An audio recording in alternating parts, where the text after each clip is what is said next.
Stupid street hockey. I wish we never went to that dump. Welcome to Mojo Core, and today we're counting down our picks for the top 20 worst things that happened to Stewie Griffin. I don't know. Mom and Dad just stuck a book on my head and left. For this list, we're looking at the most physically, mentally, and emotionally painful things to ever happen to this fan-favorite character. Keep in mind, there will be some mild spoilers. What the devil are you doing? Stop it! Stop it! I'm getting dizzy! Ah! Number 20, Tormented by Brian. Brian and Stewie have always had a very odd friendship. Hey, Brian, care to place a wager? Tomorrow night on Fox's Celebrity Boxing, I've got Carol Channing beating Mike Tyson in 3 rounds. They obviously share a deep love, but they also commit horribly cruel acts upon each other. Here, Brian spends the whole episode exacting mental torture on Stewie. This is gonna be fun. Although, we can't say Stewie doesn't deserve it this particular time. He did beat Brian with a golf club, push him down the stairs, shoot him in both kneecaps, and light him on fire when Brian didn't have the money to pay him back. It might sound like Stewie gets off easy, but Brian mentally messes with him so badly that Stewie literally begs for Brian's revenge. When's the beating gonna come, Brian? Just tell me when it's gonna come. Just do something, anything. Look, I'll do it. I'll do it first. Look. And just when Stewie thinks the torment is over, Brian shoves him in front of a bus for good measure. Number 19, being baptized in Tainted Holy Water. The Griffins aren't a particularly religious family, but when Peter's father Francis comes for a visit, he criticizes them so much about it that Peter agrees to baptize Stewie to please him. If we get Stewie baptized, you and all other old people have to acknowledge and be aware that there's crap in the corners of your mouth. I'll think about it. Francis is so obsessed with this mission that he ignores the priest when he says that the holy water is tainted and baptizes Stewie himself. There's no such thing as tainted holy water. Come on, we'll do it ourselves. Stewie Griffin, I baptize you in the name of the Father, the Son, and the Holy Ghost. We're pretty sure that's not how it works. Poor Stewie becomes sick and needs to be quarantined. As if that isn't bad enough, Brian relentlessly plays pranks on him while he's stuck inside a bubble. Sometimes Stewie deserves what he gets, but this time, he doesn't deserve it. Oh, you think you're so funny. Well, as soon as I figure out where I am, you're dead, Brian! Number 18, getting eaten by a dingo. The short version of this story is that Peter suddenly discovers that he has a vestigial twin named Chip. Kids, remember how when you were little you always wanted a neck uncle? No. Well, now you got one! Though they initially are the best of friends, they eventually get detached, and the family likes Chip better than Peter. So Peter decides he doesn't like him anymore. Well, what are you gonna do? I don't know yet, but I'll come up with something. After all, I'm the guy who invented choose your own adventure or have pie in bed. Naturally, the only way Peter sees to settle this problem is to have Chip eaten by a dingo. Unfortunately for Stewie, the dingo decides he'd rather eat him instead. Poor Stewie gets munched and dragged out of the house by the dingo. Hey, it's 3 p.m. Should I give up on breakfast? Brian! Browser history! Clear it! Peter doesn't seem to care, and it's not even mentioned again. Number 17, getting vaporized by his past self. Throughout the show's lengthy run, Stewie experiences many adventures through space and time, and clearly, he was always destined for it. Enough is enough is enough. I want him out. I want him out that door now. When he meets his future self, Stu, Stewie returns to the future with him to see how awesome his life has become. You can't just leave me. I must know my future. Sorry, it's against the rules. Goodbye, Stewie. Surprise! However, he finds his life not to be quite what he expected. In an effort to change his future, Stewie returns to the moment that changed his life forever and saves his past self from an accident at the pool. At which point, past Stewie promptly vaporizes his future self with a ray gun. Did they ever find a successful vehicle for Ellen Cleghorn? Oh, that's so funny. I asked that very same question and never got an answer. Well, then you're as disposable as she is! Such ingratitude. Although, to be fair, future Stewie kinda had to die in order to tie up all the time travel loose ends. Number 16, falling in toxic waste. Due to Peter's paranoia, or maybe his stupidity, the Griffins are seemingly the only family in the town of Quahog to escape the devastating effects of Y2K. Hey, Lois, you remember when I was the third Hardy boy? Peter, there was no third Hardy boy. Oh, really? Just like there was no apocalypse, he shoots, he scores! Quagmire and Cleveland end up fused together somehow, and Joe ends up stuck to his driveway, unable to move. Bring it on! While the rest of his family escapes any similar fates, Stewie is dropped in toxic waste and grows octopus tentacles. This guy just can't catch a break. His condition goes so far that he eventually lays a mountain of eggs. Well, that wasn't so bad. I don't know what these women are always complaining about. And, like usual, his family does not seem to care one little bit. Number 15, getting fused with Rupert.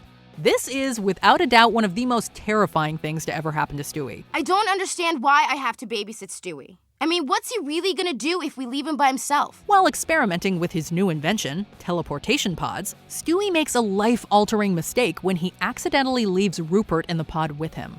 The result is a Stewie-Rupert hybrid, which is just as horrifying as it sounds. On the plus side, the pods work. I'm a monster! Let's just be happy this nightmare only exists in one of Family Guy's infamous cutaways and isn't canon. Anyone who watched The Fly, the reference for this joke, knows how badly this could have turned out for Stewie. Oh, look at your face. Something happened when you went through, Seth. You've got to get some help. Number 14, eating the yellow snow. A big part of Stewie and Brian's friendship is based on the epic and elaborate pranks they pull on each other. But sometimes the simple classics are the best. Or, from Stewie's point of view, the worst. Hey, check it out. Lemon snow. What? Yeah, that stuff's delicious. With all of his genius, it's easy to forget sometimes that Stewie's just a baby. But here, Brian capitalizes on his youth and innocence when he persuades Stewie to eat some lemon snow. What is it, like Italian ice? Yeah, exactly, like a sorbet. Of course, we all know what's really going on, but poor Stewie does not know any better and gobbles it all up. Gross. You bastard! I was having fun playing in the snow, and now you've ruined it like a pizza place ruins a salad. Number 13, being kept in Peter's pants. It's a major part of the show that Stewie's family can't understand him. Or perhaps they just ignore him. Like, can the family understand the baby, or what's the deal with that? Well, we bet Stewie wishes Peter would ignore him just a little bit more when Peter decides to store Stewie in his pants as a way of overcompensating in an area where he feels lacking. Lois doesn't even notice Stewie is missing until she sees him moving around in there. Let me out of this stink-filled corduroy dungeon! Is that better or worse than the time Peter put Stewie in his stomach, and again no one even realizes until they catch Stewie moving around inside? Stewie, we're entering a dog show. Where's Stewie? He ate me! I ate him. Number 12, getting sunburned. Anyone who's been sunburned before knows just how painful it can be, but it probably wasn't worse than what happened to Stewie. Hey, Stewie. Nice sunburn. God, you horse's ass! When Stewie forgets to put on sunscreen, he experiences getting a tan for the first time, and immediately becomes obsessed with it. Wow, look at me! I'm a young Eartha Kitt! President Johnson, bring our boys home from Southeast Asia. It's an unwinnable war. He becomes so addicted that he starts tanning every day in his very own tanning bed. But when he accidentally falls asleep during one of his sessions, he wakes up terribly sunburned.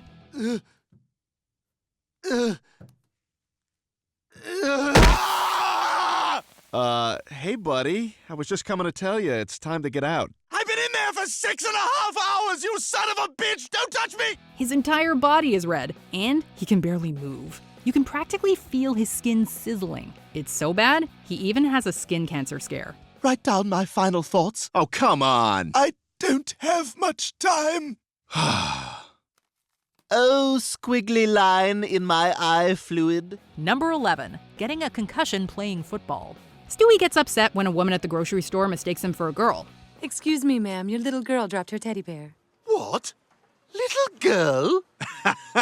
Yeah, she hates it when she drops that. So naturally, he begins overcompensating and decides to join a football team. What's up, dudes? Stewie, what the hell is all this?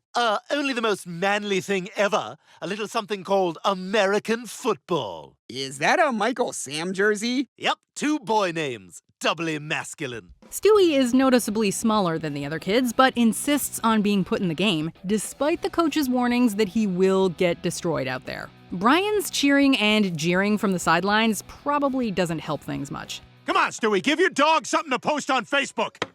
Something to post on Facebook. Let's go. During his first play in the game, Stewie gets terribly concussed, and Brian and Chris try to cover it up.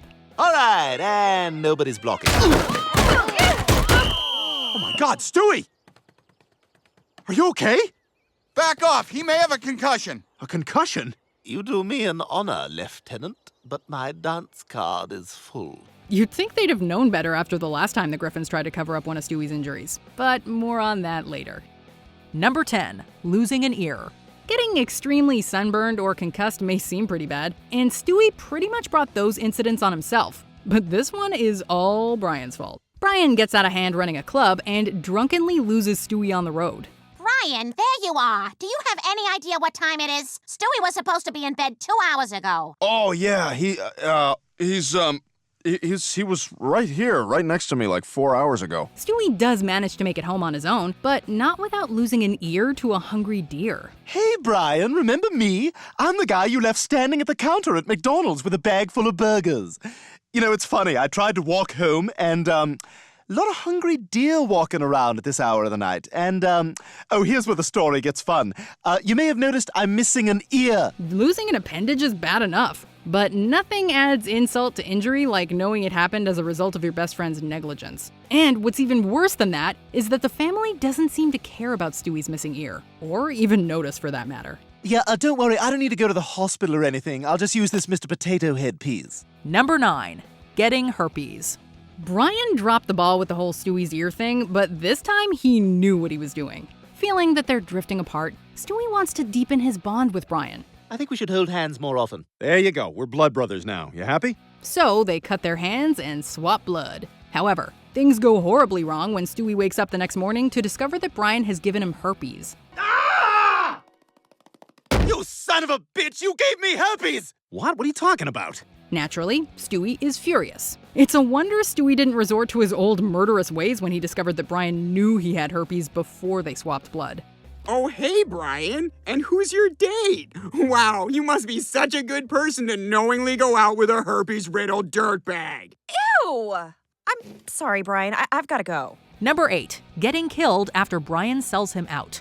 Speaking of Brian inflicting intentional harm on Stewie, this time he gets Stewie killed. When Stewie teleports them to Vegas, he ends up duplicating them, leaving one pair of them nothing but good luck and the other nothing but bad luck. Oh, it's beautiful. Everything's just so beautiful here. Ugh, this is miserable. 3-hour delay and a completely full flight.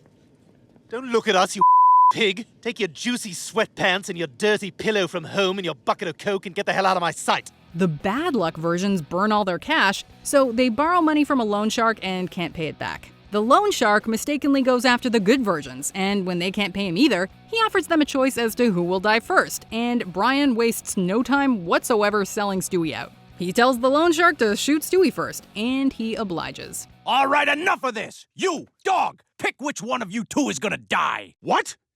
You can't ask me to decide something like that. I mean, the life of every being is sacred. Just like the life Fine, I'll kill you! No, kill him! He's a baby! He won't even remember he was alive! Thankfully, there was another Stewie available, so no harm, no foul, right? Hey. Number 7. Being mistreated at daycare. That's right, it's Brian yet again. While picking up Stewie from his daycare center, Brian sees just how terrible it is. The children are left alone, the place is filthy, and there are dangerous objects everywhere.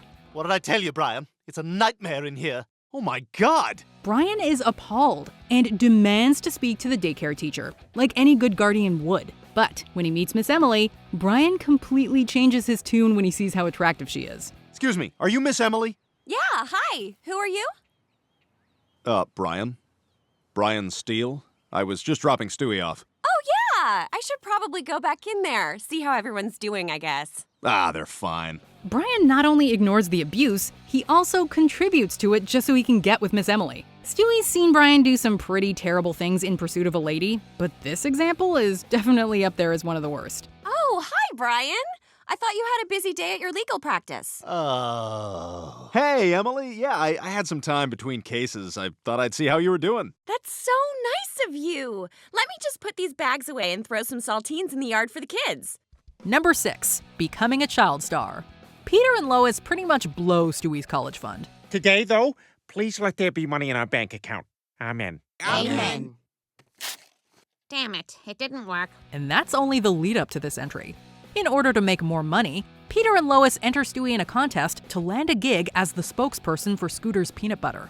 When he does, Peter and Lois go way overboard to turn him into a child star. You know, Stewie actually got a call for another commercial tomorrow. Who knows? This could be the beginning of a nice career for him. They make him train day and night.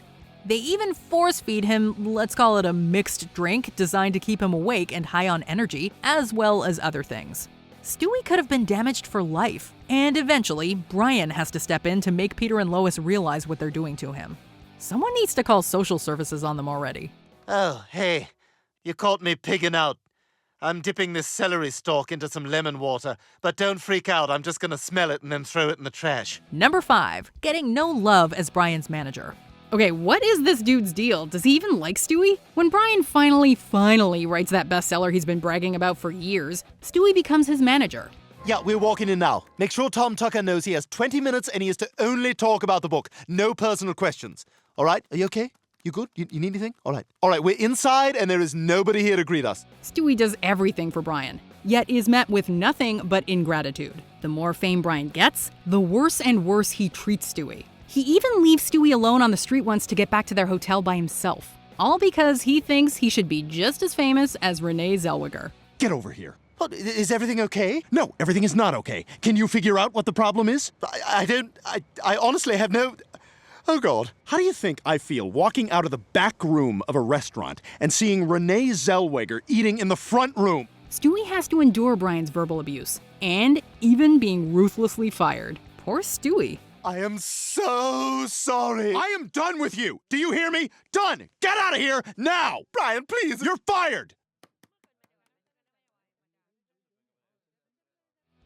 Number 4, being breastfed by Peter. Though the women in Peter's life might be glad he finally attended some sensitivity training, Stewie would argue that it did much more harm than good.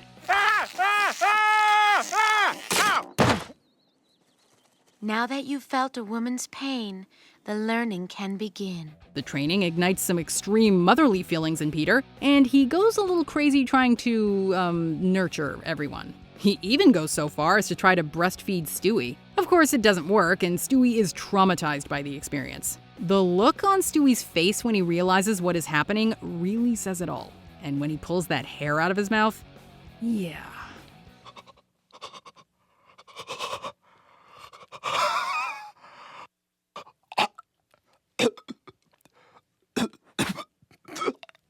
Number 3, losing his best friend.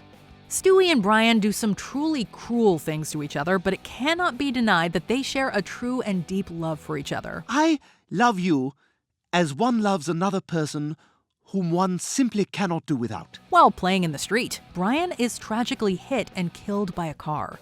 Usually on this show, when something like this happens, there's some sort of last-minute save. But this time, Stewie had just before destroyed his only means of doing so, his time machine. This time machine has almost killed us 100 times, Brian, and yesterday was just too close a call. So I've decided to get rid of it before something irreparable happens. Stewie is understandably distraught at the brutal loss of his best friend, and it's heartbreaking to watch as he has to accept there's nothing he can do. Everyone in this family is so damn thrilled with you, they've forgotten all about Brian. Well, I'm not thrilled. I'll never forget Brian. He was my best friend. This isn't only one of the worst things to happen to Stewie. It's one of the most devastating things the show has ever done, period. Number 2, being driven to madness by an album cover. Oh my God, I haven't seen this one in forever. Look at this, Queen News of the World. Check it out. Ah! Whoa, what's the matter? What the hell is that? A killer robot monster? Stewie is so intelligent. Sometimes it's easy to forget that after all these years, he's still just a baby. While looking through Peter's old album collection, Stewie comes across the Queen album News of the World, which absolutely terrifies him. Does it eat little boys? I don't know, maybe, if it's hungry. Ah! Ah! Ah! In Stewie's defense, a giant killer robot is pretty scary. Stewie is so terrified by the Queen album cover that he is driven literally insane. It probably isn't helpful that Brian finds the whole thing absolutely hysterical and constantly taunts him with the image. Oh, good morning, Rupert. Please tell me you set the timer on the coffee maker because I completely forgot. Ah! Ah! You son of a bitch! Brian's torture is so relentless, it drives Stewie to kill Rupert and try to take his own life just to escape it. Rupert, we won't give that evil robot the satisfaction of killing us. We'll go together, on our own terms. See you on the other side. Number 1. Falling down the stairs.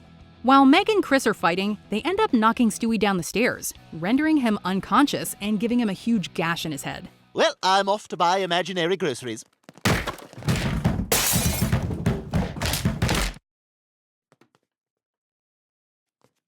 Do you think he's okay? Though that first part is an accident, the rest is not. It's understandable at first that Chris and Meg panic, but at some point you'd think that they'd get their baby brother some real help. But they decide the best course of action is to cover up his injury. Literally. They put a hat on him and hope nobody notices. Oh, look at my little cowboy.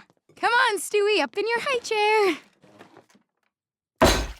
Boy, he must be starving.